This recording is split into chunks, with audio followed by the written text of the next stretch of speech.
Assalamu alaikum warahmatullahi wabarakatuh. Welcome to this new grammar lesson. Today we'll be talking about combining sentences using subordinate clause. By the end of this lesson, you should be able to identify what is the subordinate conjunction in a sentence and what is the subordinate clause, what's the dependent and the independent clause in a sentence. Before we've studied that a clause is a group of words that contain a subject and a verb.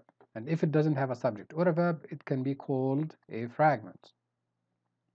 The sentence that makes a complete sentence is called an independent clause. And the sentence that is not complete or gives extra information, we call it subordinate clause. An independent and a subordinate clause, together they form a complex sentence. The subordinate clause always begins with a subordinate conjunction. The word subordinate means dependent, so you can call it subordinate clause or dependent clause. A subordinate clause can begin with one of these common relative pronouns, that, which, who, whom, and whose, or one of these common subordinating conjunctions, or one of these common conjunctions that introduce noun clauses. So, with that in mind, here are some of the most common subordinating conjunctions in English. And some of these you might recognize as being adverbs or prepositions in other contexts, but you can also use them to unite dependent and independent clauses. So, here we go. After, although, as if, because, before, even if, even though, if only, like, rather than, since, that, though, unless, until, when, where, whereas, wherever, whether, which, and while. All of these words have the power to unite independent and dependent clauses. You may notice some of them, like after and before, are prepositions.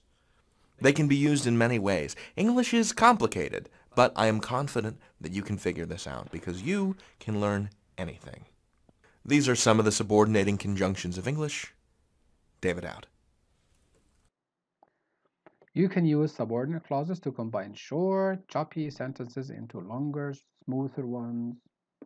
A sentence with one independent clause and at least one subordinate clause is a complex sentence. What type of sentence is it? Complex sentence. Let's see an example.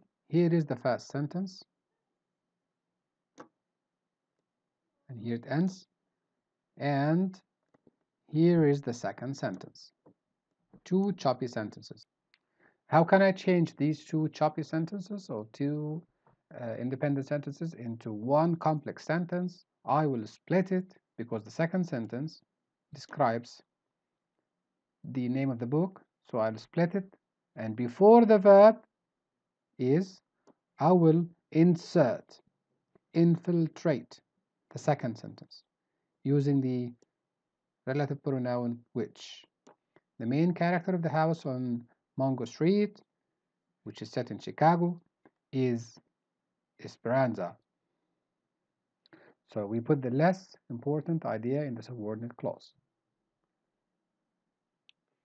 If the information in the subordinate clause is essential to the meaning of the sentence, use the word that. And when you use that, don't use commas, because this is essential. To form a complex sentence, you can use either subordinate conjunction, like one of these ones, or you can use a relative pronoun, like one of these ones. Let's see an example. On a separate sheet of paper, combine the following pairs of sentences by making the second sentence into a subordinate clause, and the word in parentheses tells you what word to use to begin the subordinate clause. Number one, use the word which to change the second sentence into subordinate clause. She keeps her collection in a dresser drawer. Remember that we need to avoid repetition. So which word is repeated between these two sentences?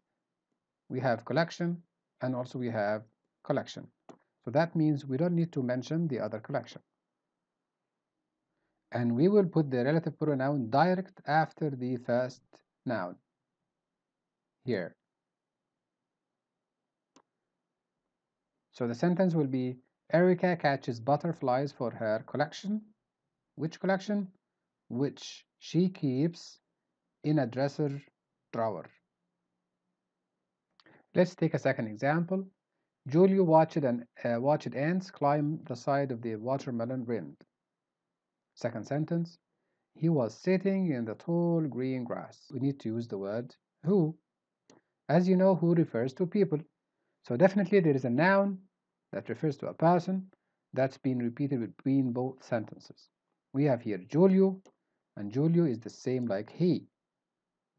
So we will cross away, we'll cross out the second noun or pronoun that refers to the first one. We'll cross out he and replace it with who, and we put it directly after the first noun. The answer will be Julio, who was sitting in the tall green grass, watched ants climb the side of the watermelon rind. Pay attention to the idea that we should put the relative pronoun direct after the noun that it refers to. So who refers to Julio and which refers to the collection. So the whole phrase should go after this one here. And here we come to the end of this lesson. Today's lesson we've learned how to change two sentences into a complex sentence by changing one of these sentences into dependent and the other one into independent. We learned that we can form a subordinate clause by using a subordinate conjunction or a relative pronoun. Assalamu alaikum wa rahmatullahi wa barakatuh.